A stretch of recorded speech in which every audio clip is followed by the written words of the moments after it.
and we will go to Holland in the Netherlands. This is Dennis, who's going to wrap up the show. Hello. Hi there. Hi, good evening. How's it going? So where are you playing out of? Amsterdam somewhere? Yeah, Amsterdam, center of Holland. What casinos? I've been to Amsterdam many times. I have not played.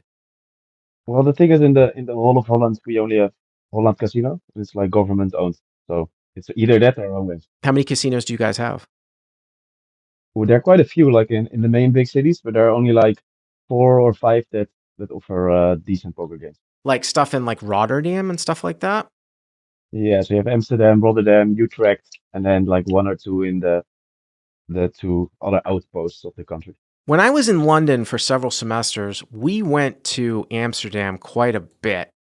Can wonder why when I was like 19 or 20, but I always remember those like fast food, like the food that you could buy out of the warming machines, like they're in little shells, like Fibo. Is that what they were called?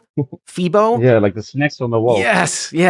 I loved that stuff. I loved that, especially after after a few pints of Heineken and smoking some stuff. All Yeah, right. when you've been living here for a while, you get quite over that quite quickly. All right. So what's the size of the game you're playing? So this was a 5-5 game, 5-5. Yeah. 1250 cap. Guilders? Sorry, Guilders? guilders? Yeah. 5-5 guilders? No, 5-5 euros, right? Oh, Yeah. euros. Yeah. Are you old enough for guilders? I don't think so. No, I'm You don't remember? 27. You don't remember Yeah. guilders? Oh, I do remember. I do remember it. I was Okay. I was kind of confused on the pronunciation. Oh, sorry, my accent. All right. So 5-5 euros. How deep are you? 1250. 12. And what's the rake in your game? It's 10%. Oh, is there a cap? Yeah, it's capped at 20. Oh, okay. Well, all right. So 5-5, 1250 effective. Okay. Start us off here. And I have Queen of Hearts and the Jack of Hearts in the small blind. Okay. It's a 8-handed game. The button, who, yeah, I wouldn't say necessarily a regular, but he looks like he's a thinking player. Mm-hmm. I generally play 2-2, but in the weekends the game are better, and then sometimes I take shots at 5-5. Mm-hmm. So he opens to 25 on the button. So the button straight opens to 25. It gets folded to him. There's no straddle or anything like that. Yeah, exactly. Is that kind of large? It's most of the times it's between 20 and 25. Really? General. Oh, at 5-5. Okay. All right. So you're in the small. So you're in the Sometimes small. in the beginning it's to 15, but it's quite Mm-hmm. normal to go to 20 or 20. All right. So you're in the small blind. Okay. With Queen Jack of Hearts. And you 3-bet? Yeah, to 110. To 110? Yeah. Okay. So here are 3-bets to 110. Okay. And he calls? Yeah, the button call. All right. So the button calls and you guys are heads up. Yes. So it's like probably like 225, something like that, right? Yeah, exactly. Okay. Queen Jack of Hearts. Okay. Seems pretty standard. All right. What's the flop? The flop is Queen of Spades, 10 of clubs, 8 of spades. Queen of spades, 10 of clubs, 8 of spades. Actually, you know what? It wasn't the last hand that I wanted to ask Nate about. Now I remember it. It was this hand. I was wondering about this particular flop with Queen Jack, how often it was checked. Because the last hand, if you guys were with the live stream, it was really hard to think about that in theory because you had a double flat. We had that guy double flatting. But this is more of a standard setup. Button opens, we 3-bet with Queen Jack, button calls, and it comes out Queen 10-8. And so we've got top pair and a gut shot with Queen Jack. And I was just kind of thinking out loud with a couple spades out there. What is checked here? What is bet? Is Queen Jack sometimes bet more often than like King Queen because it's an easier continue because you have a gut shot? Those were some of the things that I was thinking about that I actually meant to ask Nate, but I didn't get a chance to. But anyways, Queen of spades, 10 of clubs, 8 of spades. Okay. Yep. Yeah, so it was kind of my thought process as well. Like, Mhm. this is a hand I don't want to check, but I thought like there were quite a few draws that I wanted to like not see a free turn and keep the betting lead.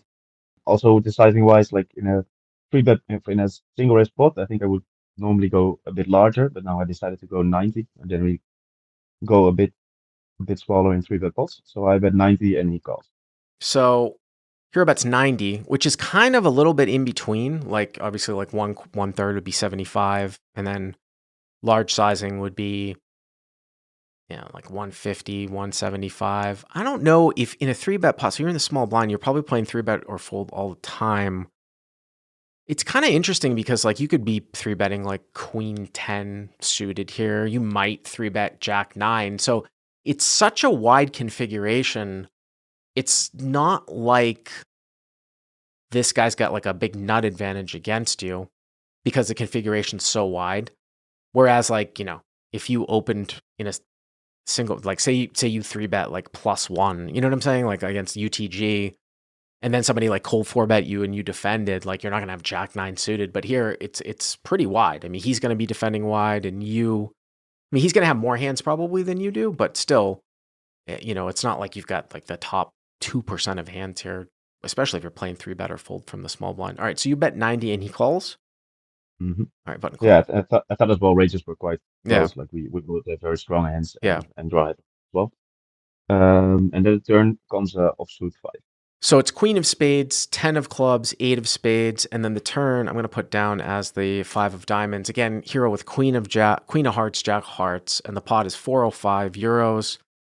And they're pretty deep at just at straight 5-5. I mean, playing 1250 in a 3-bet pot. Okay.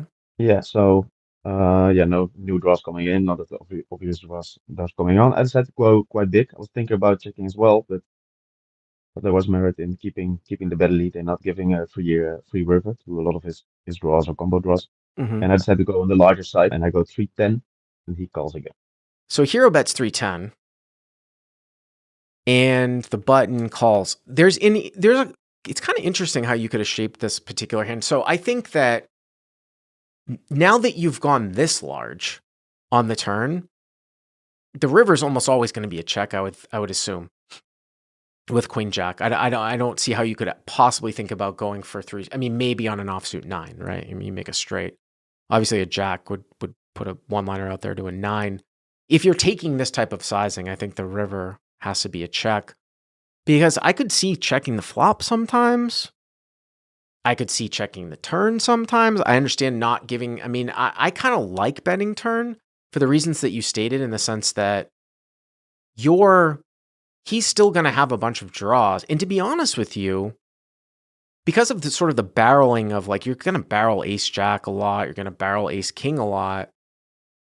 Anything that kind of connects with the flop, I don't know, is folding here on the turn, because like everything, like if he's got like 9-10, that's a pair and a gut shot, right?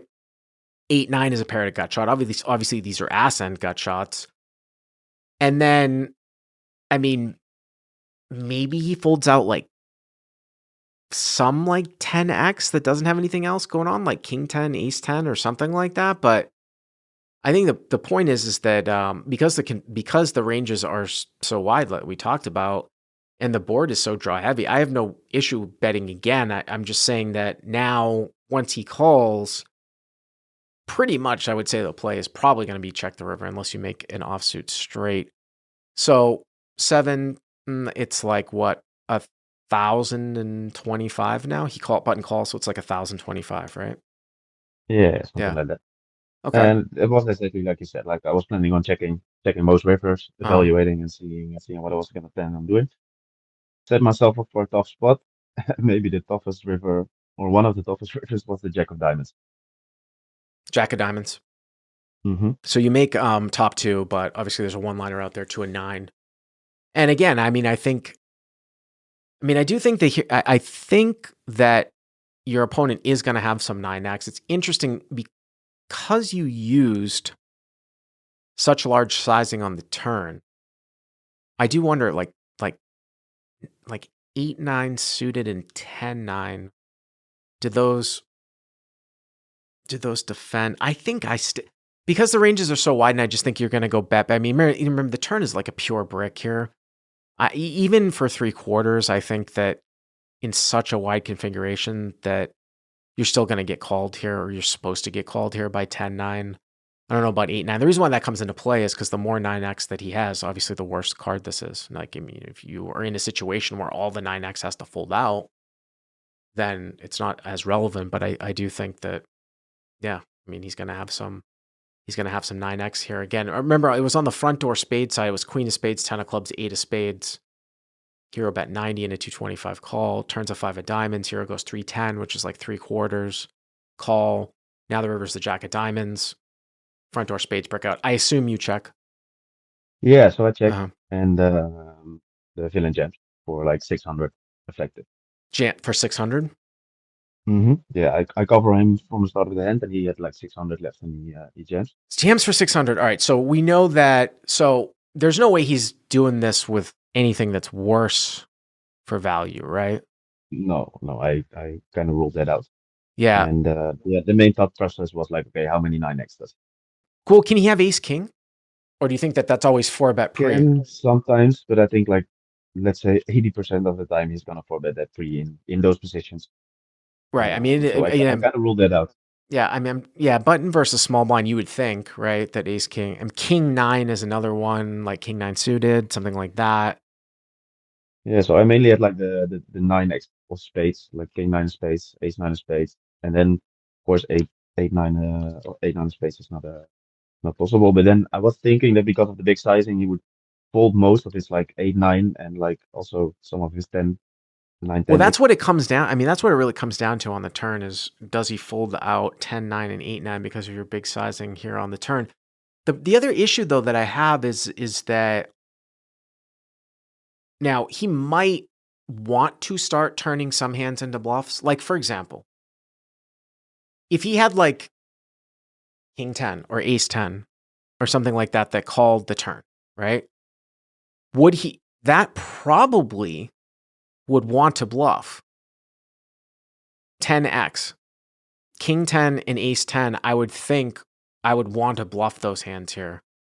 I don't think that I can win at the end. And so I'm trying to think of like so there's that, and then I'm trying to think of like you look at this and you're just like, okay, front door draws like spades or something like that, but like what spades though? What spades is he going to have here that are just like naked spades like and also because the turn comes a 5, if he did have a low suited connector, it would turn into like a pretty big combo draw. Like 6-7 of spades or something like that, like 4-6 of spades, and you might even see some like frequency of somebody raising. That's another hand. If he somehow had like spades that ran into a 5 on the turn, that would probably want to start bluffing. I mean, again, it's bad that he's got spades in his hand. I just it's hard. It's hard. Again, this one comes down to like if people that I play against aren't turning like the right types of hands into bluffs because they have a pair and they beat like ace 4 or something like that, then this bet is very troublesome for me because then I don't beat much if they're not turning like 10x into a bluff like they maybe are supposed to. But if they're capable of that, then it's close. I mean, you're getting it's 1600 for 6, so it's 1600 600 for you to call.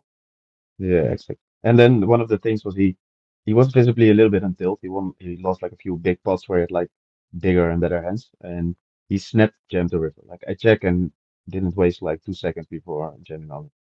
So it was like a little bit of a life factoring playing in as well. Where I was thinking that he would turn like ace X of spades with a pair, like let's say ace 10 of spades or something like that, or ace jack, that he would turn those hands into bluffs, ace X, king X, spades with a pair. Does ace jack? Well, I mean, obviously it's better. I mean, I guess in this situation, I don't know how relevant it is, but I mean, usually like you don't want to have the front door side for him. So again, though, I mean, it's interesting because you took 3/4 sizing on the turn, but I still think like in such a wide configuration that a lot of 10x's still have to defend here on the turn. So if he gets to the turn and he calls across the turn with king 10, ace 10, I'm not even talking about spades. I would think that those would be the ones that would want to bluff. Now here at the end, obviously jack 10 doesn't need to bluff. It will just check behind, right? Which would be 2 pair. So yeah, I mean, I could see calling me. You're getting like 2.5 to 1. I mean, you're not facing like some sort of like 3x type of situation. But if you do call, I mean, I will. It would be interesting if he is bluffing. I would like to know the bluff. What did you end up doing? I did end up calling for the stated reasons of like the odds I was getting and the few bluffs I could find. Uh, and he turned over 8-9 of clubs. it's first So straight. he did call the yeah Yeah. he did call like with the pair and the gut shot on the turn. Yeah, that's again, it all comes. It's interesting. Like if you didn't go 3/4 on the turn, or God forbid it went check, check, it might even be an easier fold for you at the end. Well, I mean, here's the thing. Like if it goes check, check on the turn and then you check the river and he bets, then you might even get into a situation where he might actually be betting some worse two pair than you. This will never happen here in this spot. But I was thinking more of along the lines of like, say you bet like 150 to 200 on the turn and then he called again. Now he's definitely going to have 10-9 and 8-9. My question was that, is he supposed to continue? I still think I probably do call, though, in such a wide configuration, even to your 3/4 on turn, with a pair here plus a gut shot. I just think that hand has enough equity and is ahead enough in a wide configuration that's not that bad. And you could even make a case that these pair plus gut shots might even be better calls than something like King 10. The only problem I saw with that was, of course, then if he's calling with like the nine for the gut shot, I have all the ace kings in my race as well, so he doesn't Sure. even know if it's live. Well, 8-9 suited. I mean, believe me, we tell you 8-9 is supposed to be 8-9 is the worst suited connector you can have because of the way that it interacts with the Broadway board too. I mean, here it's pretty evident, right, on a one-liner. But hey, thank you very much for the call, Dennis. I appreciate it.